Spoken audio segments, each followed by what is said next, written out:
based on what I've seen from Cade Cunningham, I just want to give you guys the last 3 games. 3 games ago, he had 30 and 10, 0 turnovers. The next game, he had 21 points, 18 assists, 1 turnover. And last night, he had 33 points, 8 assists, 3 turnovers. Fellas, that is a 36-4 turnover ratio in the last 4 games. MVP. 2 30-point games. And really, ultimately, what I want to say is, and they won all 3 of those games. Really, ultimately, what I want to say is, by the end of the season, by the time we are in the offseason, Cade Cunningham will have stapled himself as the best point guard in the Eastern Conference. And I don't even really think that's all that hot.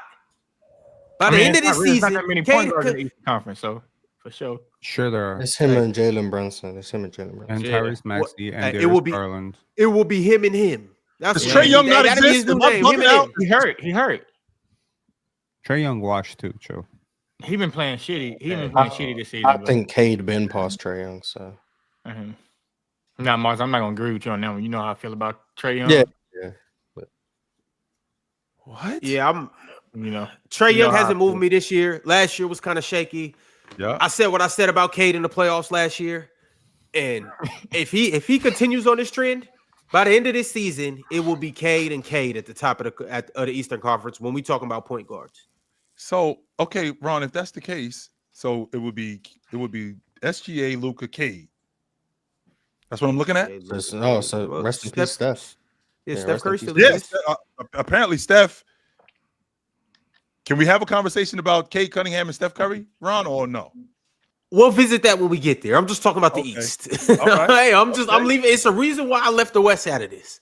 The reason why I did that. Because of what you just said, the stuff that you just said, 36 assists to 4 turnovers, right? Total. Is that what I'm understanding? 36 assists total. To 4 that's a 9-to-1 assist to turnover ratio. 9-to-1. If he keeps this up for the entirety of the season, Ron, right? If he keeps this up for the entirety of the season, he obliterates the records. Yeah, okay. Right, exactly. Because I'm going off of what Ron just told me. If he keeps this up for the entirety of the season, Detroit keeps doing what they're doing. Because last I checked, because I did watch some Detroit games, and y'all dudes gonna kill me for this. The Isaiah Stewart at the long ball line is not a gimmick. It's working. Yeah. At a 9-to-1 assist to turnover ratio, the Detroit Pistons, with Cade Cunningham, averaging like 25, 26 a game on 8 assists. The Pistons end up going deep into the playoffs. He makes the All-Pro team. 10 assists, 26 and 10. He makes the playoffs. They go deep into the playoffs. Is it ridiculous to think that Cade Cunningham is a top 3 guard in the league? Top 3 league guard in the league, Ron? Who got a 9-to-1 assist to turnover ratio though? Cade over the last 3 games. Oh, that shit ain't gonna last. Chill. Like, of course it's not, because the record is like 4. Like, why would you do 3 games? Like, let's do 7 games. What is this shit in 7 games? 3 to 4? Like 2.5 to 1. I will say this: he's done it against like pretty decent defenses. Like Dallas and Orlando are not bad defenses. I don't think Memphis is a terrible defense. He's not like he's doing this against, Charlotte, Washington, whatever, like the worst teams in the league. So it's great. But this is also variance, right? Yeah. Like on the season, he's still averaging twice as many turnovers as Jalen Brunson. He's still shooting worse from the field and worse from 3 than Jalen Brunson. Is it kind of like scoring? Like where he still has a worse team than Jalen Brunson. Yes, he does. How much worse is Detroit than the Knicks? I don't want to say they're significantly worse. Yeah. Talent-wise, they're significantly worse. In terms of offensive talent, they're levels apart. Yeah, it's really not close. I don't think so. I think could you guys imagine if Cade Cunningham had OG Anunoby, Mikal Bridges, and Big Cat with him, running around with him, and then he had Josh Hart running around, running the floor with him and spamming offensive rebounds. He had Jordan Clarkson coming off the bench and firing stuff up. I'm just thinking from the aspect of what Detroit was last season. They're a bad call away from maybe this being a 7-game series. And I think that they've gotten better this year. Jalen Duren is much better this year. Beef stew to you guys' point. I mean, he actually doesn't look bad stepping out and stretching the defense. Cade looks like great. Andre Drummond. Cade, no, it's not close. It's not the same as Andre Drummond. I don't know why you keep saying that. Andre Drummond ass with the long ball line. Hell no. He cracked one the other day though. Chill, come on. Hey, Jackson Hayes made one the other day. Their rotation, we saw that. Their rotation guys have been really good. So this team has gotten better from last year. Toby has been like a heavy for these young guys. So this team has gotten better. From a talent standpoint, there is a gap between them and the Knicks. If you saw them, if they're continuing to go the way they're going, if we saw them see the Knicks in the playoffs, are you comfortable sitting here telling me that the Knicks beat them in the playoff series? Are you comfortable with that? Yes. I mean, the Knicks would be My favored. best player better than your best player. I would probably choose the Knicks, but that has nothing to do with me thinking that Jalen Brunson. It really does depend on like what you just said there, because you said that their other guys, like their rotation has been good. That's what you said, right? I don't think Duncan Robinson's been great. I don't think Tobias Harris has been great, and I think Harris LeVert's been bad. So like again, limited sample size. These guys haven't been super healthy. Okay, Harris LeVert's missed some games, but if those guys don't figure it out, and again, like two of those guys, like Tobias was a revelation last year for me. I've never been a huge fan of Tobias Harris until last year. Last year was like some of the best hoops I've ever seen from Tobias. I thought he was perfect in his role. Yep. He needs to reprise that role. He needs to, find it again with that team, without Malik Beasley, without, Tim Hardaway Jr. It's just a new team. And I don't love that Duncan Robinson contract. But at the same time, like I like some of these young players, so Sarr Thompson and Ryan Holland been hooping. Like I think that's great, and Cade finding it. And to the point of last year's playoffs, if Cade plays maybe a little bit better offensively last year, they probably win that series. So and if they don't get cheated, sure, that too. But I mean, like it's a really good sign if you're Detroit's management thinking our star player shot that poorly, and we were right there. So I also do want to just throw this out there, Chill. Other than Giannis Antetokounmpo, there is nobody in the NBA that shoulders an offensive load like Cade Cunningham night in and night out. And for the most part, he delivers. It's nobody that does the Santa Claus job of when I just throw this sack of presents or coal on my back and just carry it, drag it all around the world. That's what Cade Cunningham does. He is Santa Claus for this Detroit Pistons team on offense. And he's also been all right on defense. So we just going to disrespect LaMelo like that? Okay. LaMelo does not do what Cade Cunningham does. And even if you could say he does, he doesn't win with it. Detroit Pistons offense is that bad, and Cade Cunningham, if Cade Cunningham is carrying him like that, why aren't we talking about Cade Cunningham more than we should? We should be talking about this dude way more. No, we don't, Ron, because again, this Detroit Pistons team, I think they top 5 in the East right now. And if they top 5 in the East, if Giannis is carrying if Giannis is carrying the offensive load that he's carrying, if Cade is basically doing the same thing, and by the way, Giannis, this is what Ron is telling me. If Cade is doing basically, I said other than Giannis, other than Giannis. So outside of Giannis, Cade is carrying the load offensively, basically relative to not the same as Giannis, but relative to Giannis, right? If he's doing it relative to Giannis, then we probably should be talking about Cade with Detroit being a top 5 seed. And top 4, they have the same record as the Bucks. They're 5-2. 100%. So we should be talking about Cade as one of the best players in the world. Why aren't we talking about him like that, Ron? He was All NBA last year. We should be talking about him more. Why aren't we talking about him more than we do? Hey, chill. He's not as good as Giannis. I mean, that's chill. I was saying this last year. I kept, and you guys was just saying, "Oh, you're box score merchant, 26-9, box score merchant." I'm just like 26-9. You don't just stumble across 26-9 over 82 games. He was doing it. He was a turnover machine, Ron. He was killing them. But see, that's why so when we talk about him, that's what you guys want to talk about. I want to talk about the other things. What other things? You said 21-9, Ron. 26-9. That's what you're talking about. Yeah, I want to talk about the other things, like how is your team 5-2 when you're missing key players. I want to talk about the other things like how I brought up earlier. Obviously he's not going to have a 9-to-1 turnover ratio over the year, but over these last couple games, he hasn't turned the ball over like that. I want to talk about how like a bucket getter getting buckets and on a streak right now. So where do we level out with Cade? If it ain't 9-1 and it's not 2-1, where do we get what's the in between with Cade this season, Ron?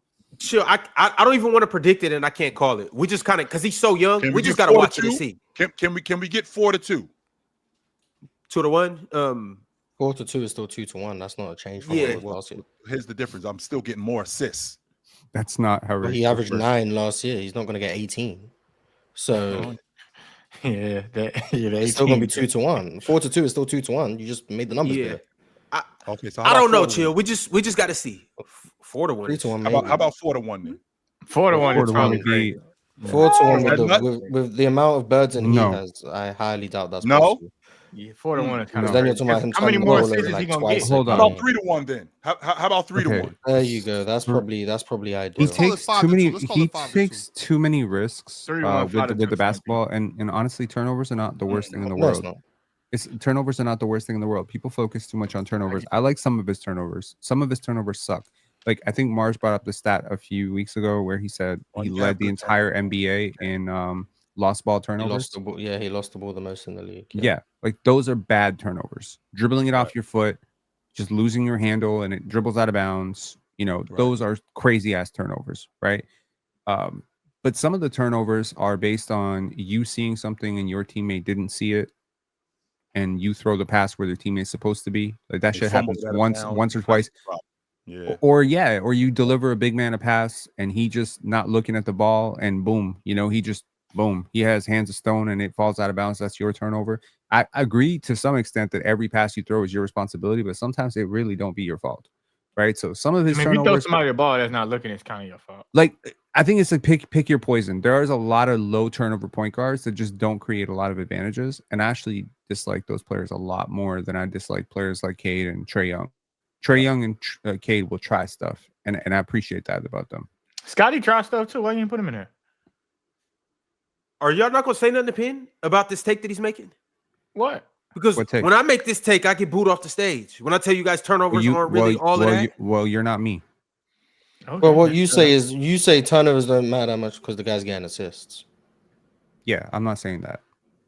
I'm saying if you want to act like you said the same thing Penn said, then cool. Because Penn saying the same thing I said like 2.5 years ago. But wasn't watching 2.5 years ago. Yeah, I'm not saying you copied. It's just two great minds arriving at the same conclusion. This isn't exactly. No, Pin, you stole no, because Mars, what you said is when you try harder, try harder stuff. What Jordan was saying, if you're making passes and your teammates not cutting just because you think they should be cutting, or if you're passing the ball where they're not, or passing and they're not looking, and you're making bad passes. Where you think they should be? Yeah, like if they start cutting and they stop, you play like trying to get open, then that could be their fault. Like it's like no, finish your cut. But if they're not cutting and you make the bounce pass, like hey bro, next time cut, yeah, that's a bad pass. So if you pass in, they're looking this way, even though they should be looking at you, and hits them in the back of the head or goes out of bounds, that's a bad pass. You know what I'm saying? Either way, because it's your burden. The burden is on you. That's why assists are so hard to come by. You know what I'm saying? That's why actually the other day when y'all were talking about potential assists, I was like, I like the stat in certain instances. You know what I'm saying? I like it in certain instances because, if I give you a good pass and you don't finish it, then yeah, but no, it's your fault. The burden is on you. The burden is on you. So when I say from here on out, all turnovers aren't that bad, y'all remember that. Y'all remember today. Y'all remember this timestamp. I mean, a turnover is still a turnover at the end of the day. It's still not good. No matter how you slice it, it's not going to be good. Now, how detrimental is going to change. Like throwing out of bounds is not as bad as committing a live ball turnover. It's just not, because one creates a transition opportunity, one creates a set defense because you have to inbound the ball. So two turnovers both aren't equal. So it's just about understanding context and how things work. It's the opportunity cost of the turnover. So like for instance, there might be a really high value. This is the discernment of a point guard, right? If you see the game like a point guard, you understand this. You have a guy who is wide open underneath the basket, but you got to thread this pass, and it's a tricky pass through two defenders with long arms. Do you take that?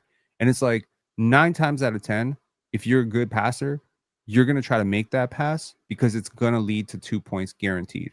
That's the high leverage pass I'm talking about. I'm not talking like you just randomly swinging the basketball and you just throw it off target to the third row. Those are dumbass passes.